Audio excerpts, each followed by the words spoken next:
I want to highlight a Broadway dancer. His name is Zealing Williams. He's from South Carolina. And Hugh Jack, actually, if you don't know who that is, Wolverine was calling on communities to pay attention to the fact that this guy is missing. So I want to highlight this and show you guys who this guy is. He's a beautiful, and it really sucks that he's missing. I am praying that they find him. Look how gorgeous this guy is. I mean, does it get more handsome than that? He's a Broadway dancer.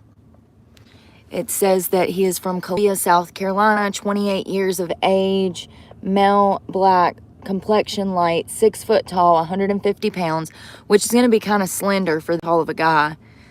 Short black hair, eye color is brown. So apparently he worked with Hugh Jackman on Broadway, and the only reason that this story is even getting attention on national news is because Hugh Jackman, of course, came out and said, hey, my friend is missing. Can you please search for him? And it says that he has performed in productions of MJ, the musical. Is that like Michael Jackson, the musical?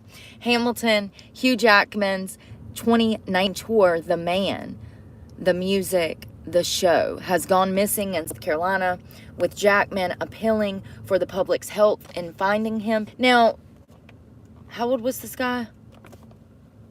28.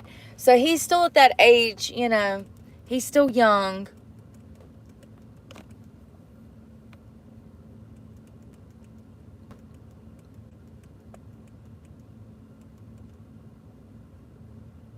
So it says the 28-year-old Broadway dancer, who had recently relocated from New York to his hometown of Columbia, South Carolina, to work as a dance teacher, was last seen by family members on October 3rd. Lord, that was over a week ago. He was reported missing by his mother and other family members on October 4th. And his family told police that this was out of character for Williams to be out of contact for an entire day. So it sounds like he was close with his family. His car was found in a parking lot near Congaree National Park, about 20 miles southeast of Columbia. We've been there before. Y'all went with me when we went to that park. So it says the family was notified by a friend of the dancer in New York City that he had received an SOS cell phone alert, oh my God, from Williams' phone indicating a car crash on October 3rd. The car found in the parking lot bore no signs of an accident.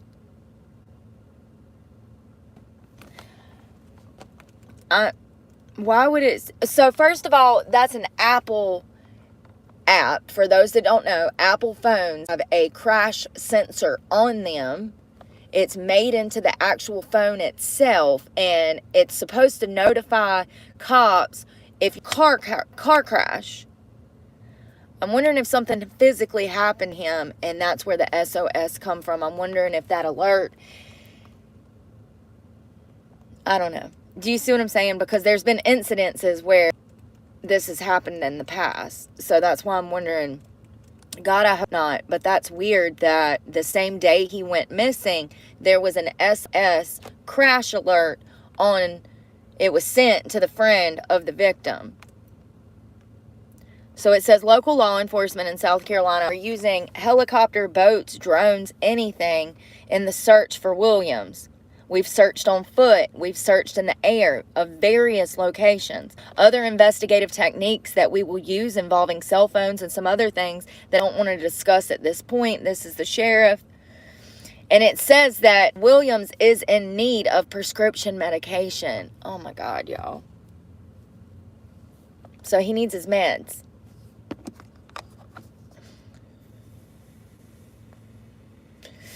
So the sheriff is taking this as a missing persons investigation, but that foul play has not been ruled out. It's foul play is involved, I'm sorry. In September, he wrote a message on Facebook promoting his dance lessons. We are 10 days away from Broadway Dance Boot Camp, he wrote. Tickets are still available. Sign up here. It's not too late. Improve your performance while auditioning.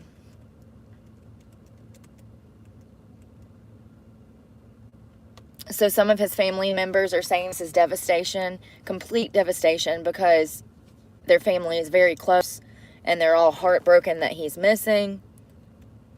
Once again, he is a black, light-skinned male complexion, 6 foot, 150 pounds, short black hair, brown eyes, and birthmark on his throat. And if you have any information, 803-576-3000.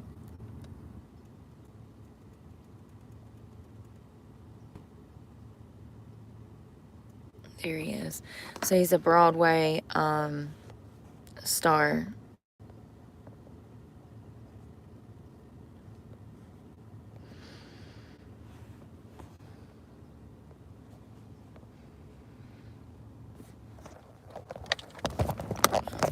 So sad. I hope he's okay. His name is pronounced Z-E-L-I-N. I'm sorry, L-I-G. I hope that he has found you guys. But he's been missing for over a week now. His family reported him missing immediately, but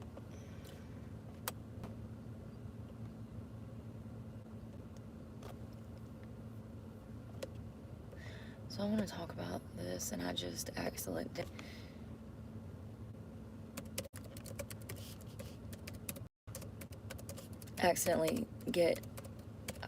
exited out of my tab by accident. So I found this random article. It was dropped 3 hours. It's talking about, y'all, this is crazy. Apparently, TikTok is very similar to YouTube. I have a TikTok. I think I posted maybe 4 things on there. It's too much to run a TikTok and a YouTube at the same damn time, okay? And look for work, and pay bills, and do this, and do that, and work out, and eat healthy, and get proper rest. So I've still been focused on YouTube. But I recognize that TikTok is very similar to YouTube, but rules are different. Apparently, teenagers, they have on TikTok, the platform in itself, you can give money to people if you're subscribed to their channel type of thing. Kind of like here on YouTube, you can do super thanks, all of that type of stuff. You can donate to creators, and the same thing is on TikTok. Well, they found out that as teenagers that were, and I'm just going to read this to you. Kids as young as 15 were stripping on TikTok's live feature, fueled by adults who were paying for it. Who needs to make up content when it appears in your inbox? I mean, this is crazy. That's what TikTok learned when it launched an internal investigation after the report on Forbes. Officials at TikTok discovered that there was a high number of underage streamers receiving gifts or coins in exchange for stripping. Real money converted into digital currency, often in the form of a plush toy or a flower. This is so fucking disturbing. Sorry. This is one of several disturbing accounts that came to light in trove of a secret documents reviewed last week by NPR and the Kentucky Public Radio. Even more troubling was that TikTok executives were acutely aware of the potential harm the app can cause teens, but appeared unconcerned. Here's where I stand. Sorry, not sorry. These are adult platforms that children should not have access to, period. Because there's no way to censor them for children. Even on YouTube, children have, YouTube has an app for children, and it's not safe, you guys. It's not safe. It's not okay. It's not safe. Even Disney is perverted, okay? So I just don't agree with kids being able to access adult things and being on adult platforms. And we trust the owners of these platforms to protect our children when they're on these platforms. And so in my opinion, no children should be on YouTube and or TikTok, period. The information came after more than a 2-year investigation into TikTok by 14 attorney generals that led to state officials suing the company on Tuesday. So it says they're being sued.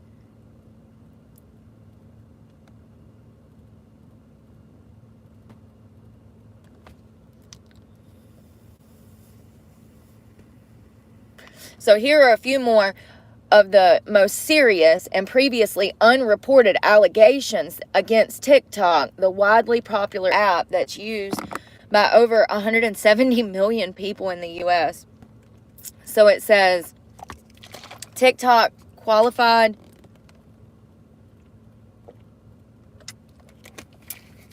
So the heading is, you can be addicted in under 35 minutes. Or approximately 260 videos. It's saying that that's how quick people get addicted. TikTok, quantified the precise amount of viewing it takes for someone to form a habit. It's approximately 260 videos. Kentucky authorities know that while it may seem a lot, TikTok videos it just takes a few seconds long to get addicted. Then under 35 minutes, an average user is likely to become addicted to the platform. And that's what state investigators concluded. TikTok's algorithm prioritizes beautiful people. When TikTok's main video viewed... Y'all, I'm so sorry.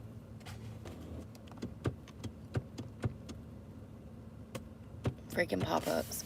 When TikTok's main video feed saw a high volume of attractive subjects filling everyone's screen, the app rejiggered its algorithm to amplify users the company viewed as beautiful, according to an internal report by Kentucky investigators. The fact that TikTok's documents showed it went so far as to tweak its algorithm to reduce the visibility of people it deemed attractive, and took active steps to promote a narrow beauty norm, even though it could negatively impact their young users. Limits on TikTok use barely had an impact. The app lets parents set time limits on their kids' usage that range from 40 minutes to 2 hours per day. TikTok even created a tool that set the default time prompt at 60 minutes per day to combat excessive and compulsive use of the social media app. When we got to put a timer on something, I mean, honey, it's crack. It's crack. After tests, TikTok found the tool had little impact, accounting for just about a minute and a half drop in usage from around 108.5 minutes per day to 107 minutes with the tool. If you got to put a timer on something and say, we got to set limits on this, it's probably already a problem. I mean, it is if you have to set a timer, if you have to peel yourself out, like if you got to peel yourself away like that and put a time limit on stuff, and that it's already too addictive. And like, children do not need, y'all watch in 30 years, give it 30 years. Hopefully, if we're able to save the damn medical industry in 30 years, it'd be saying, whoa, kids don't need to be accessing this stuff till after 15. Watch. And that's if people come back around to actually having any freaking sense on earth. 95% of smartphone users under 17 use TikTok. A presentation shown to top company officials revealed that an estimated 95% of smartphone users under 7 use TikTok at least once a month. And you guys, they're on it like white on rice. They're on it multiple times a day. They're riding in the car, they're in the back on the phone. They're sitting at the house, they're on the couch, you're trying to watch a movie, they're on their phone. Or they're upstairs playing PlayStation. Like, listen, this is the reality of having kids nowadays. And they're going to bug the shit out of you to have these things. But it's not good for them. It's not okay. This led to a company staffer to state that it had hit a ceiling among users, young users. Hit a ceiling. I don't know what that means. Like, it's bad. TikTok viewed itself as being an arms race for attention.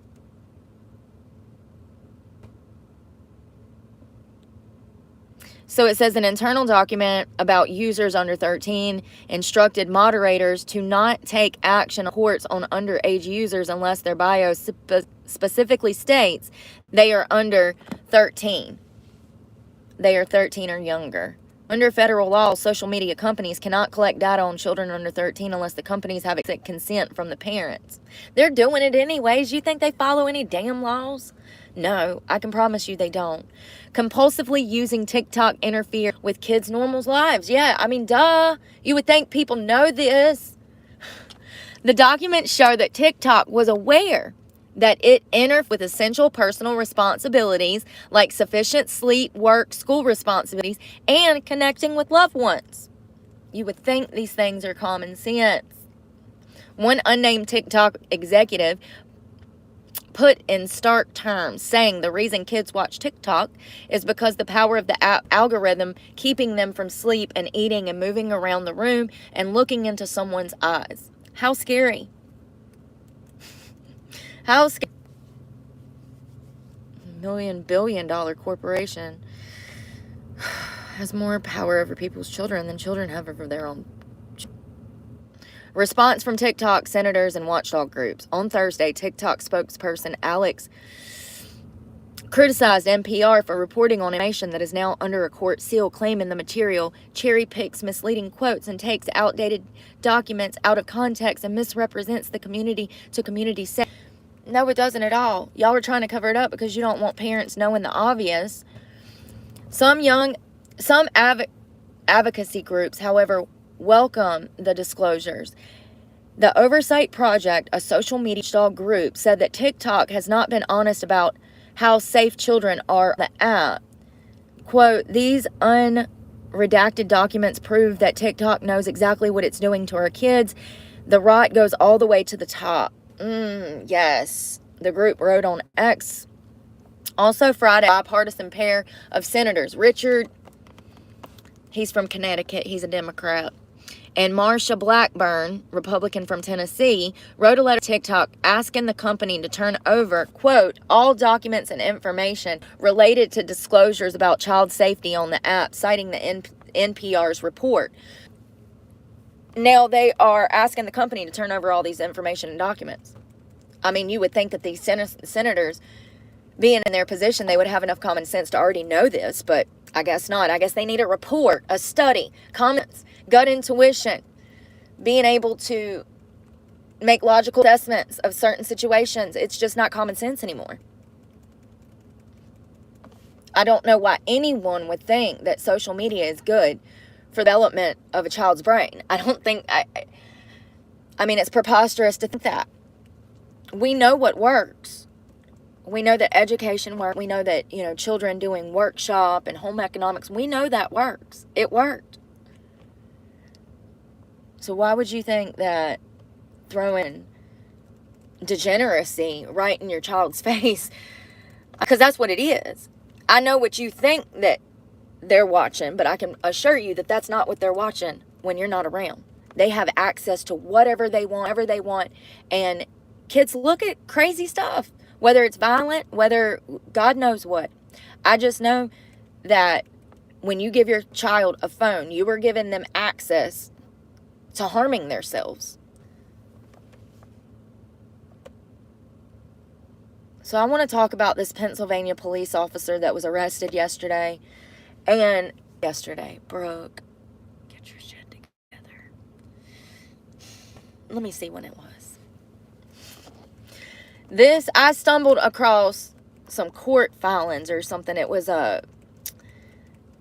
law and crime, but it's not law and crime. And it was this case, and let me see. I'm not finding a date. It was this year. It just says 5 months ago. So it doesn't tell me an exact date. He is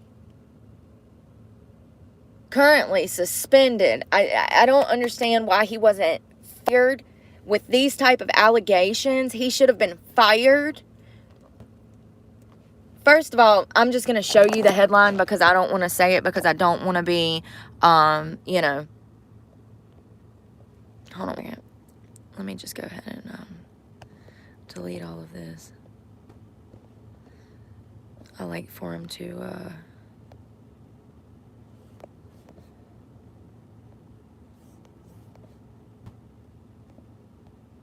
TikTok is so bad for your brain.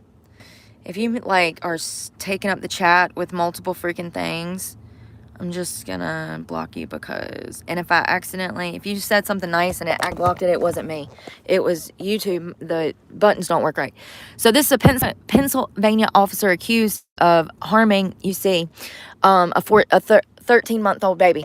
First of all, I want to say that this was no minor, okay, thing. This baby had broken arms. This baby had bruises all over him. And the baby was seriously injured. 13-month-old child. From what I've been able to find out, because these news stories do not want about this, okay? Since this happened, this has been swept under a damn rug. The man falls into that 17% category. Remember how we've talked about fathers who are stepfathers, there's who are playing father, who are not the biological father. There's a 17% chance if you're a single mother and you invite a man into your life and you have a daughter, there's a 17% chance that that daughter will get harmed by that man sexually. 17% chance. There's no arguing with statistics. It is what it is. You're taking almost a 1 in 4, 1 in 5 chance of inviting that man into your life, marrying that man, being in a relationship with that man. You're taking a 1 in 4, 1 in 5 chance that he's going to harm your daughter. And that's just the reality. I know people don't like the reality. They don't like the facts. But that's the reality. This is what happened. This cop was dating a girl who was a nurse. And and harmed this child severely. The mother knew. This is what I'm pissed. Why has the mother not been arrested? Because here's how he was busted. This baby was taken to daycare. A daycare worker saw that this child was severely injured and immediately, because she's a mandated reporter, immediately contacted the sheriff's department and took this baby to the ER. If it were not for that worker, this probably would have happened until this girl was like 18 years old. Because the mother, she had to have known. This is a child that needs their diaper change. You had to have fucking... So I'm just going to read you some of this. Because this man is... I'm literally getting chill bumps. Like, he needs to be under the fucking jail. A 13-month-old child was allegedly harmed and, you know what, abused by a Pennsylvania police officer. Wait till you see this little shit's picture. He looks like the type. That's all I'm going to say. Stephen Kyle Cogney, a member of the New York City Police Department, was arrested without incident on Tuesday, April 16th. So this was in April of 2024 this year, following an investigation by the Pennsylvania State Police. Now, it was 4 different police units that were involved. It was their criminal investigation unit, one of their other stations, Lincoln's Pennsylvania State Police. There was multiple people in on this investigation, so it wasn't just his police department, because he is a cop. According to a press release from the state police, the investigation into, we're going to call him because I can't say his last name, the investigation into Stephen, 28, began after officers received a report of, quote, severe bruising to a 13-month-old child. You guys, I've seen some of the pictures. This ain't just no bruising, okay? Children get hurt and bruised. This is different. This child was severely injured. Following the alleged crime that police say happened somewhere between April 11th and April 15th, the toddler was transported to the Hershey Medical Center, where her injury evaluated by Pennsylvania State Police officer and the Daphne County Child Abuse Team. Look at this shit.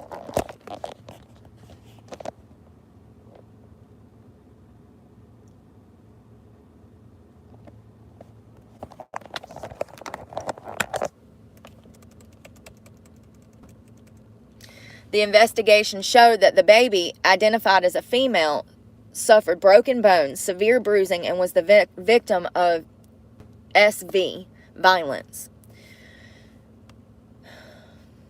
So this dipshit initially blamed the baby, and then he tried to say that it was just diaper rash and that the baby had fell and the family dog was somehow involved. After being questioned by police, he admitted that the injuries occurred while the child was alone under his care. But here's the thing, you guys. This baby was hazed before the daycare worker received the child. It seems like, from my basic understanding of, and I looked into this for hours last night. First of all, the mother's name is, you can't even find it. Second of all, the child's name, you find that. It seems like she was working and he was watching the child. And this is when this took place. And then Monday, he took the child to daycare. And that's when a worker notified. And as you can see, they said right here that the crime happened somewhere between the 11th and the 15th. So, and this child was injured for days before it was taken to daycare. Do you see what I'm saying? Because that's when the daycare worker notified the cops. So that child was around the mother at some point. That's a 4-day gap. I just don't understand why they don't arrest the mother. Now, is she saying that he was abusive and that she couldn't come forward, that she was scared he would kill him or something like that? I don't know. So Stephen was arrested on charges that included rape, aggravated indecent assault, and he's being held at the Daphne County Jail on $200,000 bond. Good. And he shouldn't have received bond, honestly. After reports of the arrest surfaced, New York Police Commissioner Michael Mudrow issued a statement confirming that Stephen is a member of their department.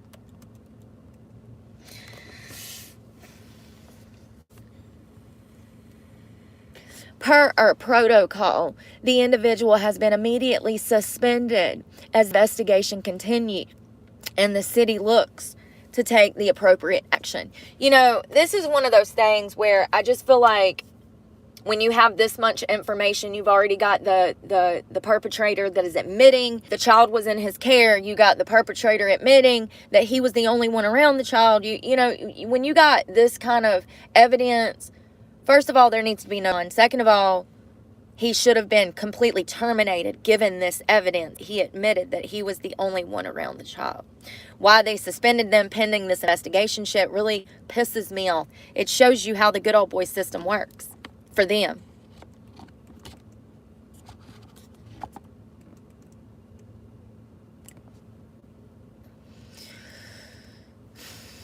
Sick. Freaking sick. So let's see if I can play some of this, if it'll work. This was one of the only news reports that I could find. And it might not work. Oh, this is why.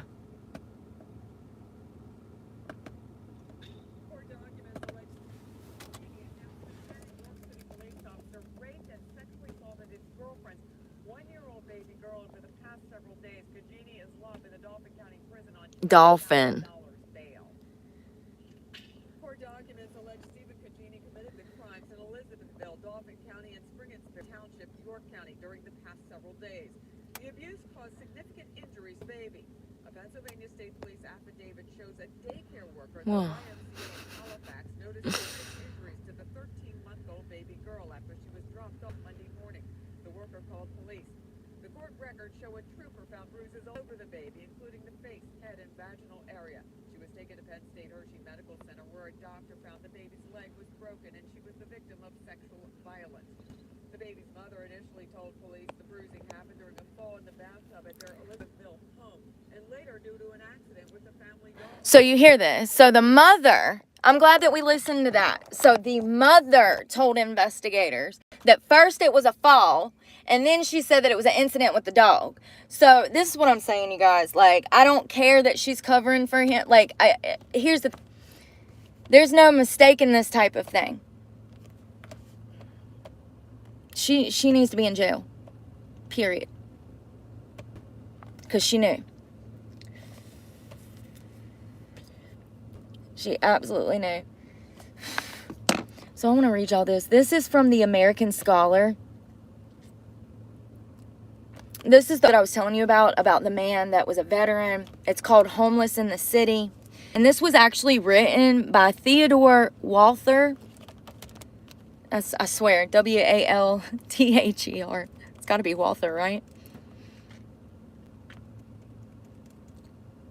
So he was a homeless guy that lived.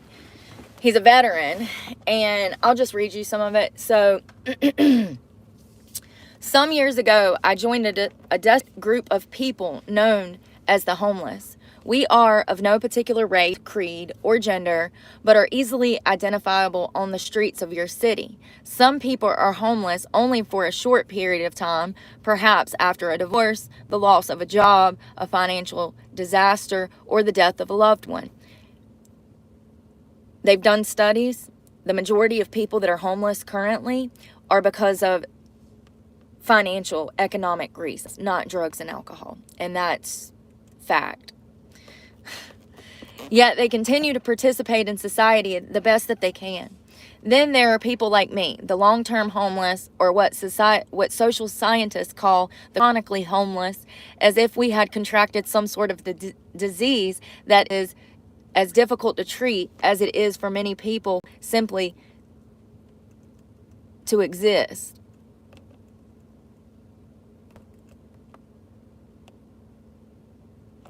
Despite what you might, once you have joined the chronically homeless, a great deal of freedom awaits you.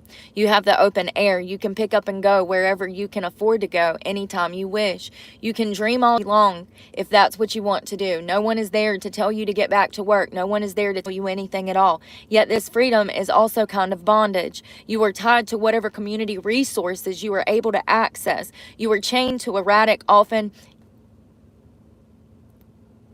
incompetently run social services programs. You are looked upon by most of the people around you and are treated even worse, as though you are a subhuman by many charity organizations, whether they be faith-based or nonprofit. I should know. I've been homeless nearly 11 years. Yet here I sit writing.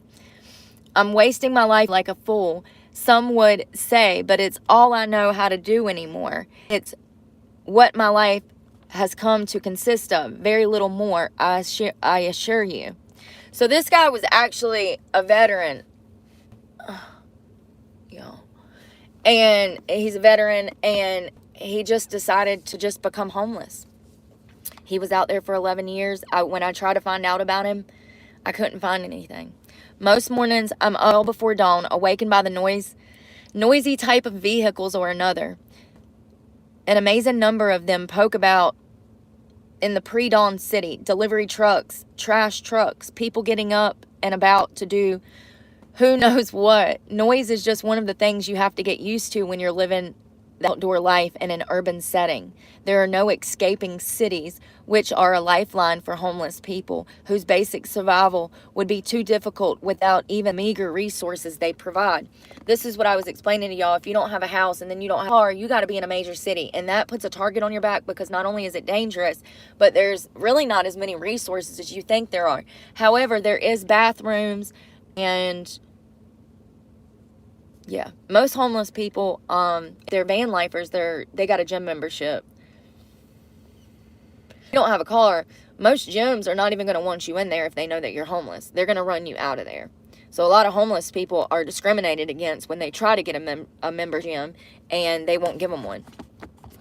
I have spent all of my homeless years in a small city on the outskirts of Los Angeles. The weather is fair most of the year. That makes outdoor living more pleasant than in, say, freezing, windy Chicago. It's not as noisy as New York City, the city that never sleeps.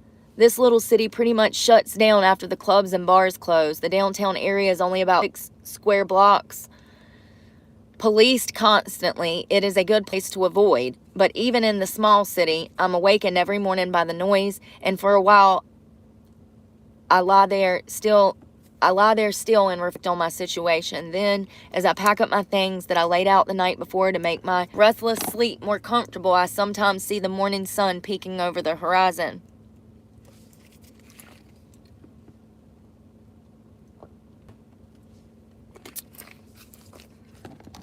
I've coined a phrase for the kind of sleep you get on the streets. The one-eyed sleep of the homeless. When you sleep in public, well hidden though you might be, anyone can walk up to you in the middle of the night. It may be another homeless person looking for a place to sleep, or one of the nighttime criminals who beat the homeless and steal from them, or the police looking to move you out of your spot. You never know what to expect, and it makes sleep difficult. Sometimes I'll see a fellow homeless person dead asleep in the middle of the day on the sidewalk along some busy road. But I don't know how they do it unless they've simply collapsed from exhaustion, or maybe they're drunk or high. Alcohol and drugs do play a big part in street life. I've tried to stay away from drugs, and I have succeeded for the most part. Drink, however, has been a story. We all have our poisons, something that helps to carry us through, something that gives us pleasure, whether good for us or not. But when you're homeless, you definitely need something to take the edge off being so exposed every minute of the day. It's difficult to explain this to who has never had to live outdoors in the midst of several thousand people roaring around them at all hours. All you have in the world is what you can carry. In my case, a medium-sized tote bag that has become quite heavy over the years. Y'all remember, back was freaking killing me. And I had nothing in there. Like, that was all I could carry.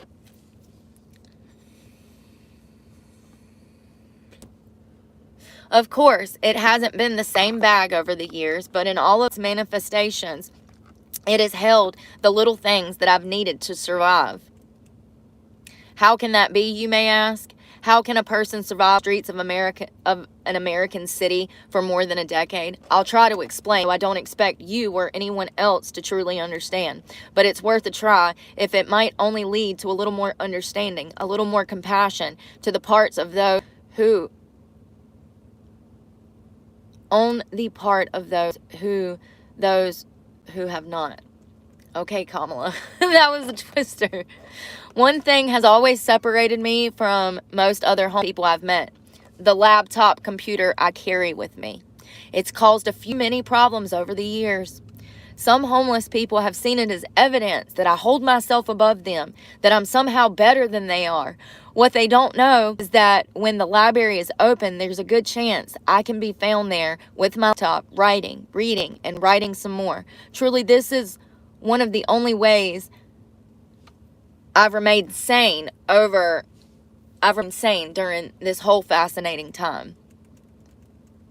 Now, don't get me wrong, I don't use the word fascinating lightly. Nothing about my time outdoors has been peaches and cream, as the saying goes. There is nothing nice about being homeless. It is difficult, it's challenging, it's mind-numbing, and it's humbling as anything I can imagine.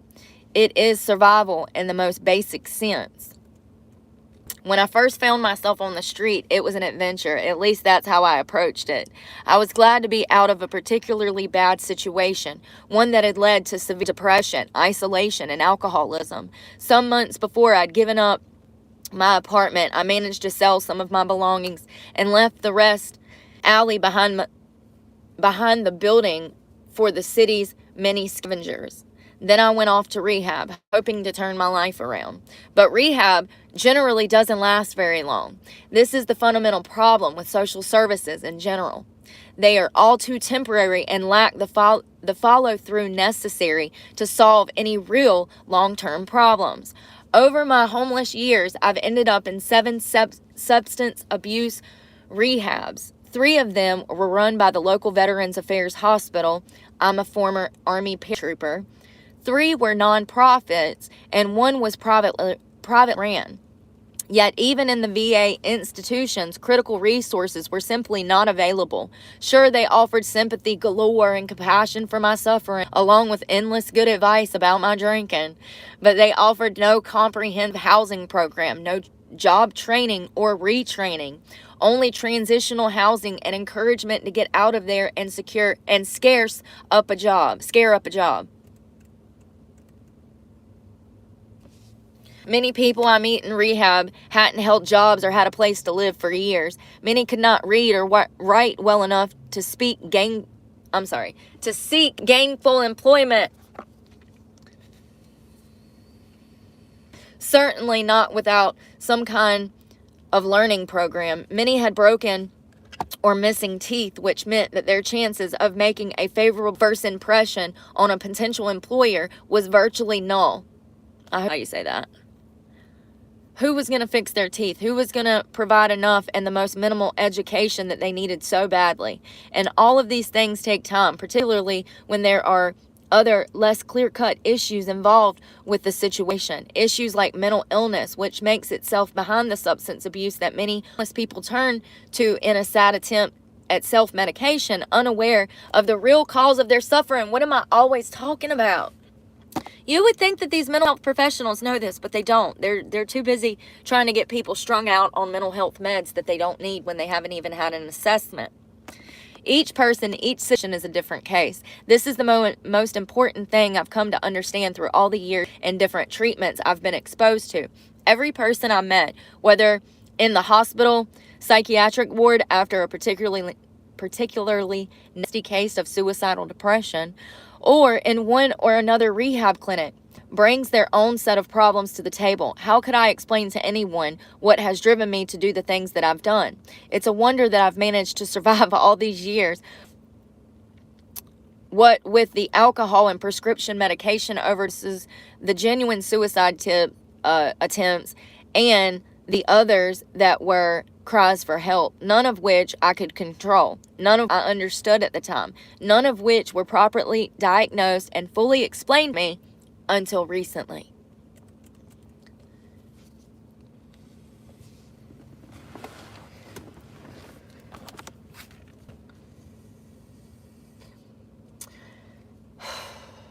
When I saw the sheer numbers of men and women going through these rehab centers, just as I was, without a clue as to what was really happening to them, I realized how hopelessly broken this world of recovery really is. It's a band-aid on a gaping wound.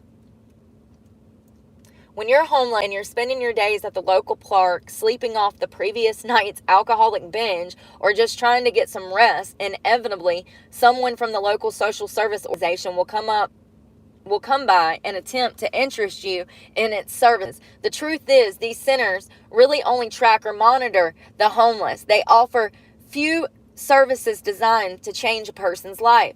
This is actually true if you're living outdoors, eating what you can, when you can, putting all of your energy into survival and trying to maintain at least some degree of good hygiene. Believe me, personal hygiene, which so many people take for granted, is not just, y'all, what is going on with me? I think I just need a minute. The words start to run together. I really wish that I could find out where this guy was, because he's phenomenal. He gets it. The only reason that social services is there is to collect data. So it says, believe me, personal hygiene, which so many people take for granted, is not a simple thing for a homeless person. Finding a place to shave, take a shower, or just brush your teeth can take up much of your day. The social service organizations inevitably emphasize personal hygiene, but their facilities are always filthy and overcrowded. It can take hours to get cleaned up. Often, I simply chose to go without. Or I do a bird bath sort of cleanup in a public washroom. The reason that they don't have bathrooms for people now, because they've caught so many homeless people doing. Even this is difficult. People tend to frown on seeing a homeless person trying to wash up in the sink. Yeah, they do. Everyone frowns at the sight of a homeless person. And it's this that really gets to you. The awareness that you're being judged immediately without consideration for contributing circumstances by everyone you pass. Everyone that sees you in the crosswalk and pretends not to see you, even when they turn away in avoidance or disgust, they're judging you for your clothes, for your lack of hygiene, or the bag of supplies and your clothing that you carry with you. Very few affordable public storage spaces exist. It becomes easier to simply carry the things that you need. Yet these bags instantly identify you as a homeless person. And it's always the same look. The one that you know holds the same thought. Quote, there goes another one of those homeless people. Something should be done about them. After my first stint in rehab, I had a choice. Stay in the shelter or head out onto the streets. Yeah, you don't want to stay in that shelter, buddy. You'll end up back on drugs quick. The very same day you get out of rehab. At the time, I was feeling healthy and strong. I chose the street. I knew from my years in the Army that I could pack a tight, fairly enough light bag that I could live outdoors.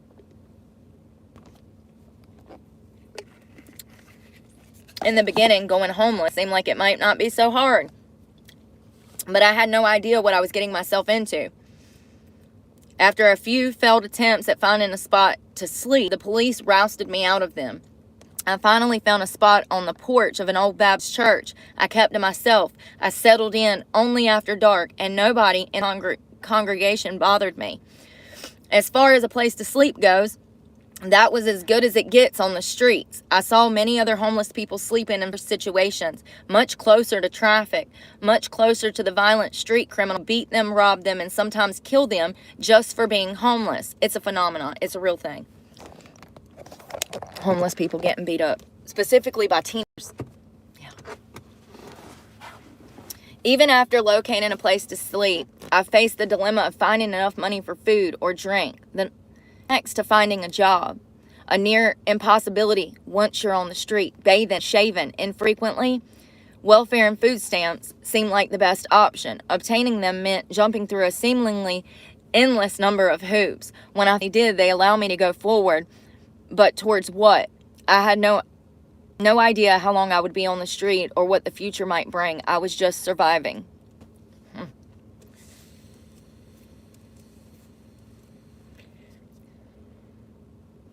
Welfare and food stamps don't count much, granted. But if you can budget this money, you can get something to eat and drink every day of the month. Of course, that's a big if, and many people can't do it. For whatever reason, many homeless people are incapable of making their income last. I've had my problems too. And sometimes I've had to turn to agency here in the community for a hot meal a day for the last week or two of the month. That old Baptist church was a good place for quite a while. The pastor occasionally talked to me after he had locked up the church. He would always ask if I was doing all right, if I needed something, as though there were anything anything worth a damn that he could offer me. What was I supposed to say? How could I do anything but assure him that I was going to do fine, that I was going to be fine, that I was doing the best that I could do given the circumstances? I had heard stories of people who made it off the street and now live in their very own apartment. I also knew people who had been granted Social Security disability, and after years of having had next to nothing, went crazy with the money from the benefits provided. Many of them end up back in the hospital, back in rehab. Others end up being what they call legally conserved. That is someone to be appointed over them, and okay, yeah, so legally conserved, like a conservator. That is, someone had to be appointed to watch over them and care for their money. Most ended up in a board care facility where they had very little real privacy. Their days are filled with someone else's schedule and endless repetition.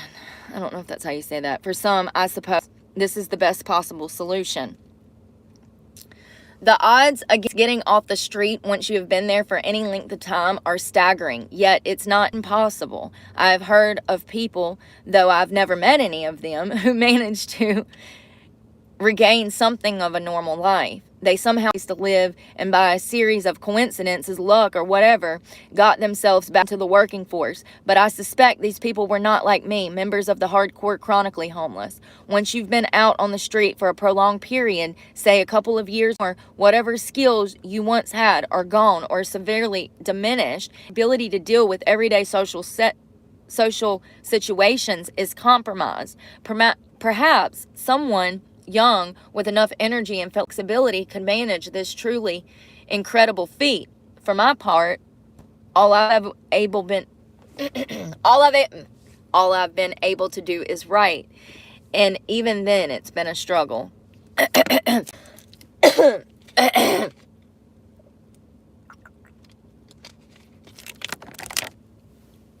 My sleeping spot on the porch was comfortable, or at least as comfortable as a homeless person can expect. It offered no cover from the rain, but a light above the door provided at least some protection from nighttime criminals. You become easy prey in the dark.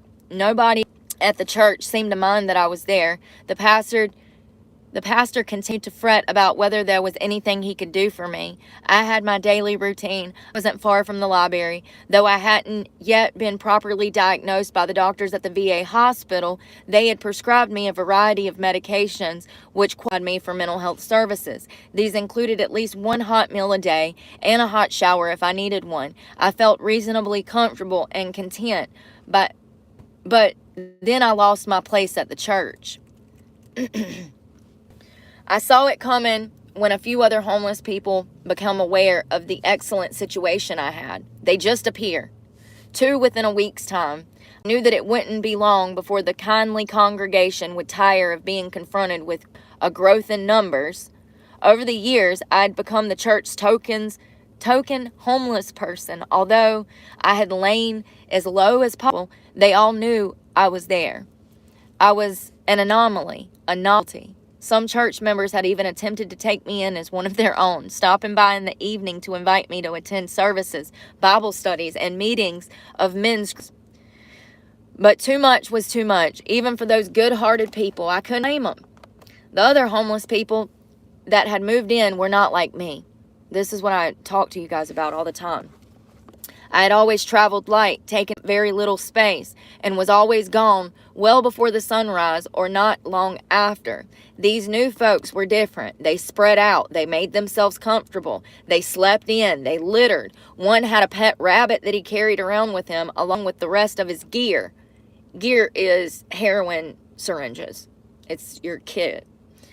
It was too much, but there was nothing I could do about it. I watched helplessly, knowing that it was only a matter of time before the authorities would come and chase us away.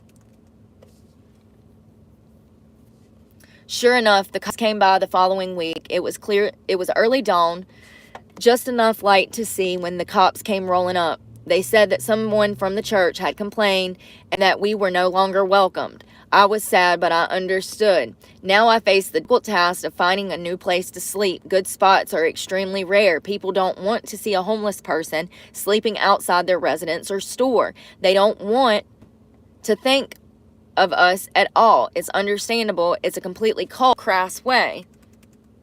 Don't get me wrong. I know that many people are compassionate. It's just that the homelessness is not an easy thing to deal with, and it's certainly not clear how individuals could make any real difference, even if they wanted to. This is what I was telling you guys. If you don't have a car when you're homeless, you're screwed. It's impossible to get a job. So when you see a homeless person, just impossible for them to get a job because they don't have a car. They don't have the resources to even wash their ass for work. And they're not even eating or sleeping on a regular schedule.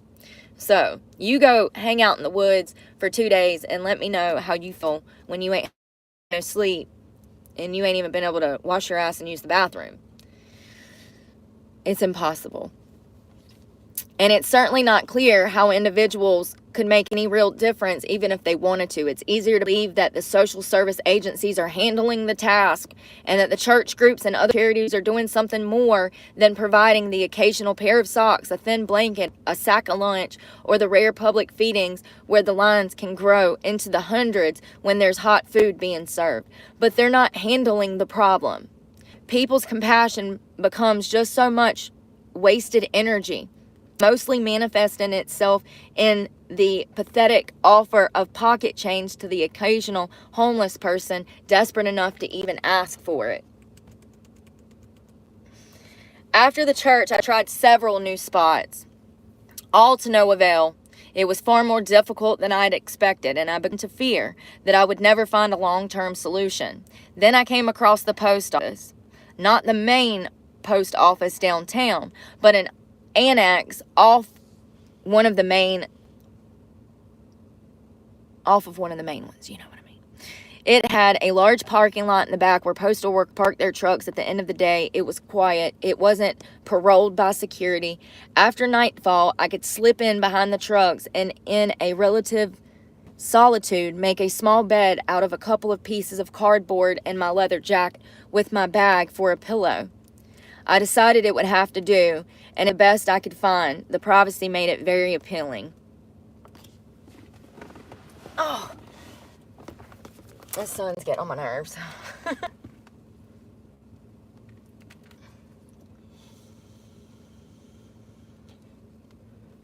Although it is a noisy spot compared with the church just off the main... Oh, hold on. Did I read that?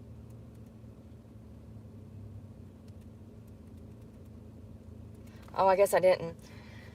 So he's saying that it's noisier than where he was at the church. It's ideal for emergency bathroom visits because there was a supermarket that's close by. But the most important thing that I've discovered in the neighborhood, the one thing that has really helped keep me going, is a mirror. Large. It hangs on the wall outside of what used to be a candy store. A dry cleaner had the space, but the mirror remains. You can step away from the sidewalk for a moment and you'll see yourself. I use it every morning when I wake. Whether I'm feeling good or shaking off too little sleep or the previous drink, the mirror shows me who I am. I call it the magic mirror. Though there is nothing special about it, it simply reflects reality, dispelling all of those creeping, insidious thoughts that somehow society's may be correct, that I really am just a piece of human waste, someone with nothing to offer.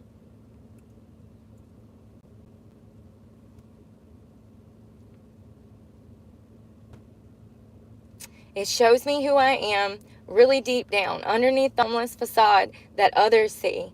It reminds me that I am a capable person, given half the chance, and with a shave and a shower and possibly a haircut, even a fairly good-looking person.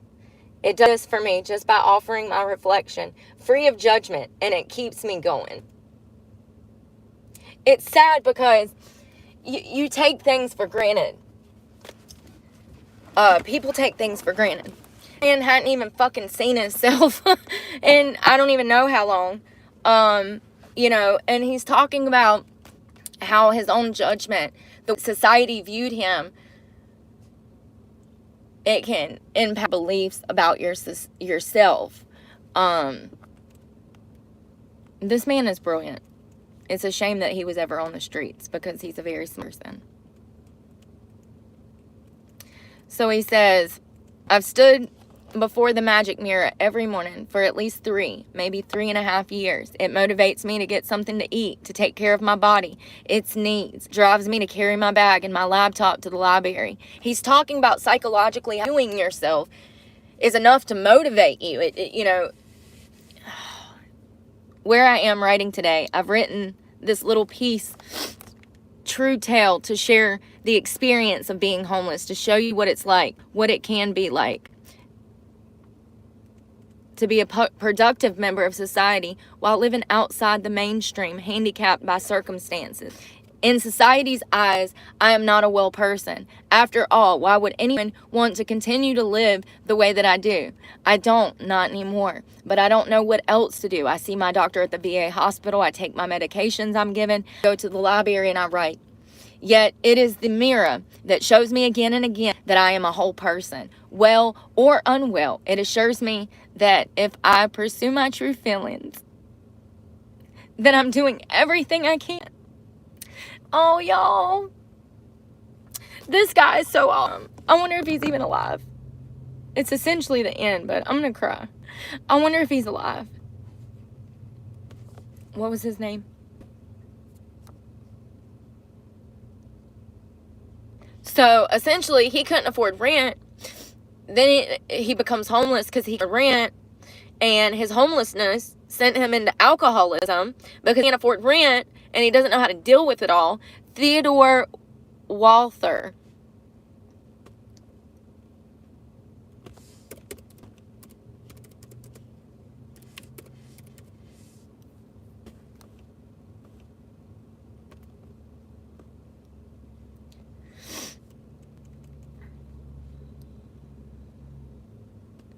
I found his LinkedIn page.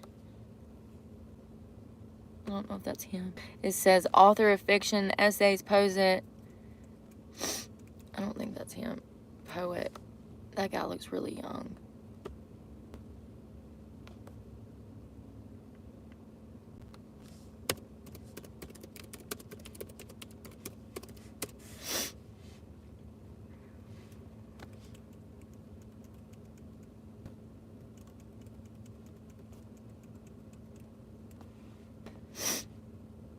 It says, getting to know Walter, the story of a homeless man. And this was written in 2002.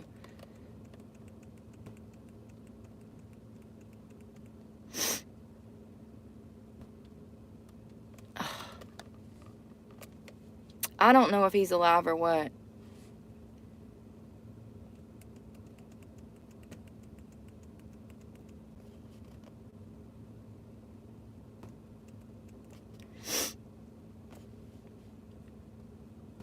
That was written so long ago.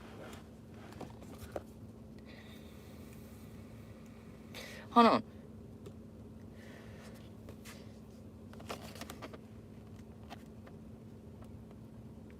Here's something that it was an essay that was written and it has his name in it.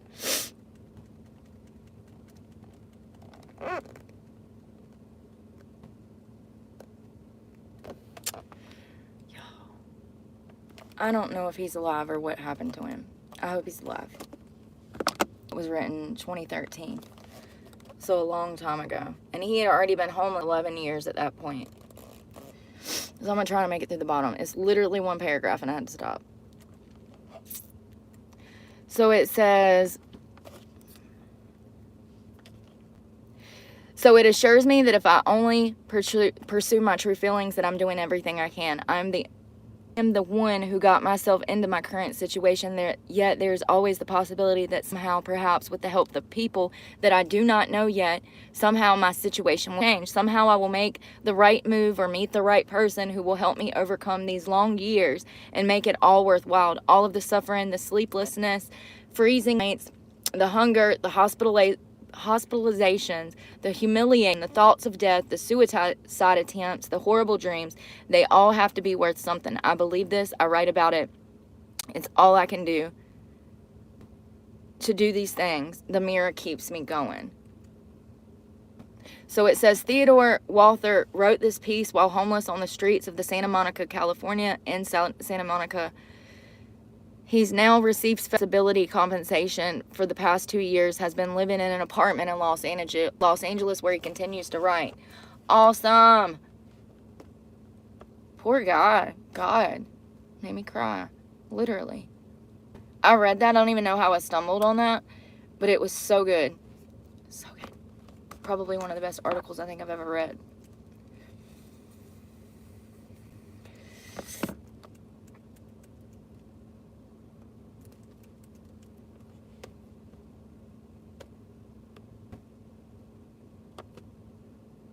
Well, I'm about to take my butt to the gym, y'all.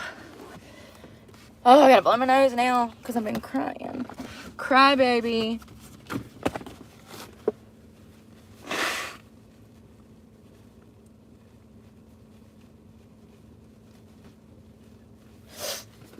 Tissue?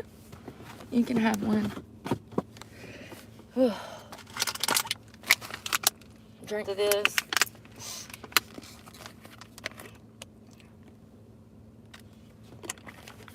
I hope y'all have a good Sunday afternoon. I might actually go to the gym and take a shower and then relax.